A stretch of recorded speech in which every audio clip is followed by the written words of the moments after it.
11 நாட்களில் திறக்கப்பட்ட ஏர்போர்ட். ஏமனை கண்டு அதிர்ச்சி அடைந்த இஸ்ரேல்.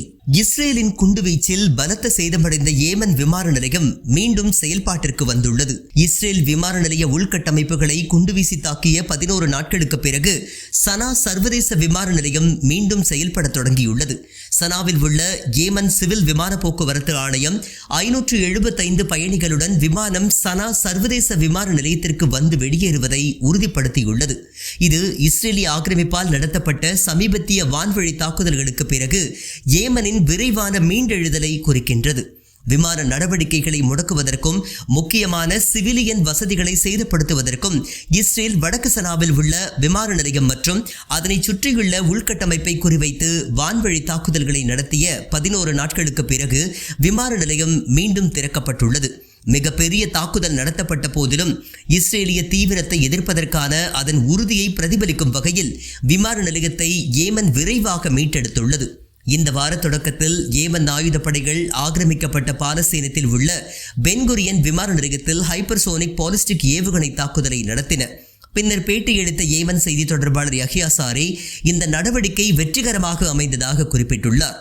மேலும் இந்த நடவடிக்கை மில்லியன் கணக்கான குடியேறிகளை பதுங்கு குழிகளுக்குள் தள்ளியது. கிட்டத்தட்ட 1 மணி நேரம் விமான நிலைய நடவடிக்கைகளை நிறுத்தி வைத்தது. காசாவில் இஸ்ரேலிய ஆக்கிரமிப்பால் நடத்தப்பட்டு வரும் இனப்படுகொலைக்கு நேரடி பதிலடியாக ஏமன் அதிகாரிகள் ஏவுகணை தாக்குதலை நடத்தினர். அதேபோல அரபு மற்றும் இஸ்லாமிய அரசாங்கங்களின் துரோகம் மற்றும் மௌனம் குறித்தும் அவர் கண்டித்தார். ஆக்கிரமிக்கப்பட்ட இஸ்ரேலில் ஏவுகணை அச்சத்தால் பல இடங்களில் சைரன்கள் ஒலித்தன. மேலும் ஆக்கிரமிக்கப்பட்ட அல்குட்ஸில் உள்ள பெய்ட்ஷிம்ஸ் போன்ற பல்வேறு இடங்களில் மக்களிடையே பதற்றத்தை தூண்டியதாக இஸ்ரேலிய செய்தித்தாள் எடியோத் அஹ்ரோனோத் தெரிவித்திருந்தது. இந்த ஏவுகணை தாக்குதலுக்கு பிறகு இஸ்ரேல் ஏமன் பொதுமக்களின் தளங்கள் மீது குறிவைத்து தாக்கியது. இதில் பல அப்பாவி பொதுமக்கள் கொல்லப்பட்டனர். ஆனால் ஏமன் படை இஸ்ரேலின் ராணுவ மற்றும் பொது இலக்குகளை மட்டுமே குறிவைத்து தாக்கி வருகின்றன. இஸ்ரேலியர்கள் கடவுளாக வணங்கும் பிரபல மொசாத் உளவாளி கைது செய்து தூக்கில் தொங்கவிட்ட சிரியா. 60 ஆண்டுகளாக உடலை கூட மீட்க முடியாத ஆக்கிரமிப்பு நிர்வாகம். சிரியாவில் மொசாத் உளவாளியை தூக்கிலிட்ட 60 ஆண்டுகளுக்கு பிறகு இஸ்ரேல் அவரது 2500 பொருட்களை மீட்டெடுத்துள்ளது. இஸ்ரேலின் மிகவும் பிரபலமான உளவாளி எலி கோகன் சிரியாவில் உள்ள ஒரு சதுக்கத்தில் தூக்கிலிடப்பட்டு 60 ஆண்டுகள் நிறைவடைந்துள்ளன. இந்நிலையில் சிரியாவில் ரகசிய ஆபரேஷன் மூலம் இஸ்ரேலின் மிகவும் பிரபலமான உளவாளிக்கு சொந்தமான ஆயிரக்கணக்கான பொருட்களை இஸ்ரேல் மீட்டெடுத்துள்ளது. சிரியாவின் அரசியல் பிரிவில் ஊடுருவிய இஸ்ரேலிய உளவாளி எலி கோகன் தொடர்பான 2500 பொருட்களை சிரிய காப்பகத்திலிருந்து மீட்கப்பட்டுள்ளது. இதனிடையே அவற்றில் சில பொருட்களை பிரதமர் பெஞ்சமின் நெத்தன்யாகு கோகனின் மனைவியிடம் ஒப்படைத்துள்ளார். சமீபத்தில் இஸ்ரேலுக்கு கொண்டு வரப்பட்ட பொருட்களில் 1965 அவர் பிடிபட்ட பிறகு சிரிய உளவுத்துறையால் சேகரிக்கப்பட்ட ஆவணங்கள், புகைப்படங்கள், பதிவுகள் மற்றும் பொருட்கள் என இஸ்ரேலில் உள்ள அவரது குடும்பத்தினருக்கு அவர் எழுதிய கடிதங்கள், சிரியாவில் அவர் மேற்கொண்ட பணியின் போது எடுக்கப்பட்ட உளவு புகைப்படங்கள் மற்றும் அவர் பிடிபட்ட பிறகு அவரது வீட்டிலிருந்து எடுக்கப்பட்ட தனிப்பட்ட பொருட்கள் ஆகியவை அடங்கும். 1965 எலி கோகன் பிடிபட்ட பிறகு சிரிய உளவுத்துறையால் இந்த பொருட்கள் சேகரிக்கப்பட்டன.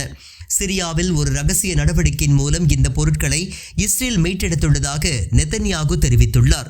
இஸ்ரேலுக்கு கொண்டு வரப்பட்ட பொருட்களின் சூட்கேஸ்களில் கையால் எழுதப்பட்ட குறிப்புகள், பழைய தேய்ந்த ஃபைல்கள், டமாஸ்கஸில் இருந்த அவரது அடுக்குமாடி குடியிருப்பின் சாவிகள், பாஸ்போர்ட்டுகள் மற்றும் தவறான அடையாள ஆவணங்கள், குறிப்பிட்ட மக்கள் மற்றும் இடங்களை கண்காணிக்க மொசாத்தின் பணிகள் மற்றும் உலக தலைவர்களை சிறையில் இருந்து விடுவிக்க கெஞ்சும் அவரது மனைவி நாடியா கோகனின் அனைத்து முயற்சிகளின் ஆவணங்களும் அடங்கும். சிரியாவில் கோகனின் வெற்றி மொசாத் உளவு அமைப்பின் முதல் பெரிய சாதனைகளில் ஒன்றாகும்.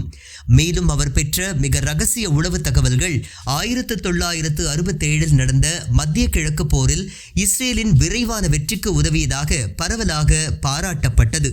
1960களின் முற்பகுதியில் இஸ்ரேலின் பரம எதிரியான சிரியாவின் அரசியல் மற்றும் இராணுவத்திற்குள் நெருங்கிய தொடர்புகளை உருவாக்க எலி கோகன் முயன்றார். இறுதியில் சிரியாவின் பாதுகாப்பு அமைச்சரின் உயர் ஆலோசகராக அவர் உயர்ந்தார். 1965ஆம் ஆண்டில் கோகன் இஸ்ரேலுக்கு தகவல்களை ரேடியோ மூலம் அனுப்பிய போது பிடிபட்டார். அவர் மே மாதம் 18ஆம் தேதி 1965 அன்று டமாஸ்கஸ் சதுக்கத்தில் விசாரணை செய்யப்பட்டு தூக்கிலிடப்பட்டார். அவரது உடல் இன்னும் இஸ்ரேலுக்கு திருப்பி அனுப்பப்படவில்லை. இஸ்ரேலில் அவர் ஒரு தேசிய ஹீரோவாக கருதப்படுகின்றார். 60 ஆண்டுகளாக சிரிய உளவுத்துறையின் பெட்டகங்களில் இருந்த அவரது பொருட்களை கொண்டு வருவதற்காக இஸ்ரேல் அரசு மொசாட் மூலம் ஒரு சிறப்பு நடவடிக்கையை மேற்கொண்டதாக நெதன்யாகு நாடியா கோகனிடம் கூறினார். பொருட்களை பார்ப்பதற்கு முன்னதாக நாடியா கோகன் நெதன்யாகுவிடம் கோகனின் உடலை இஸ்ரேலுக்கு கொண்டு வருவதற்கான முயற்சிகளை எடுக்குமாறு கேட்டுக்கொண்டார். கோகனின் உடலை கண்டுபிடிக்க இஸ்ரேல் தொடர்ந்து பணியாற்றி வருவதாக பெஞ்சமின் நெதன்யாகு கூறினார்.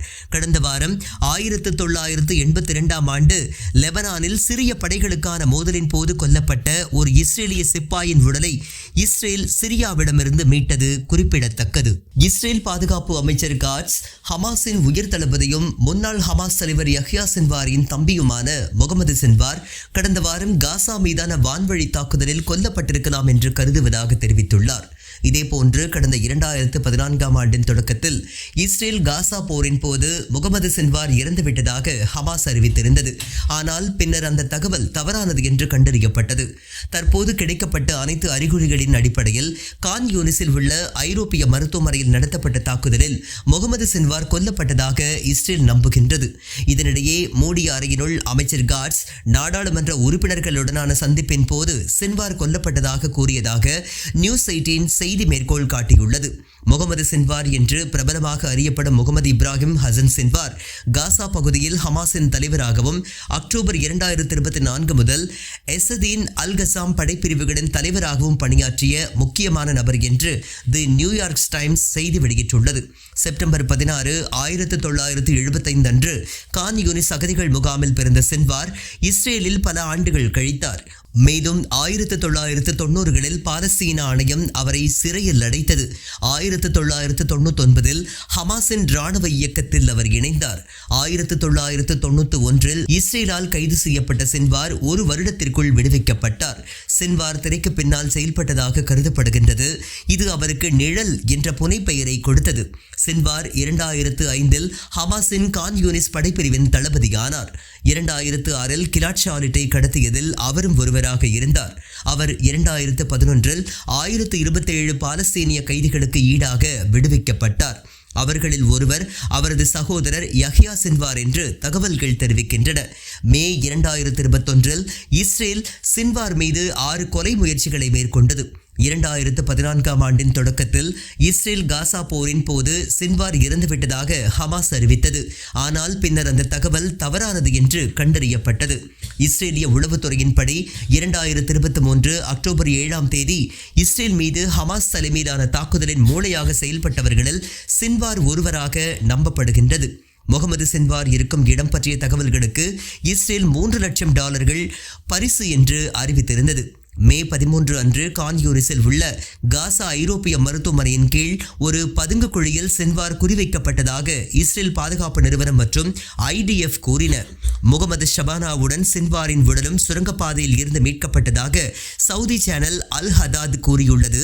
இருப்பினும் அதிகாரப்பூர்வ தகவல்கள் இன்னும் வரவில்லை.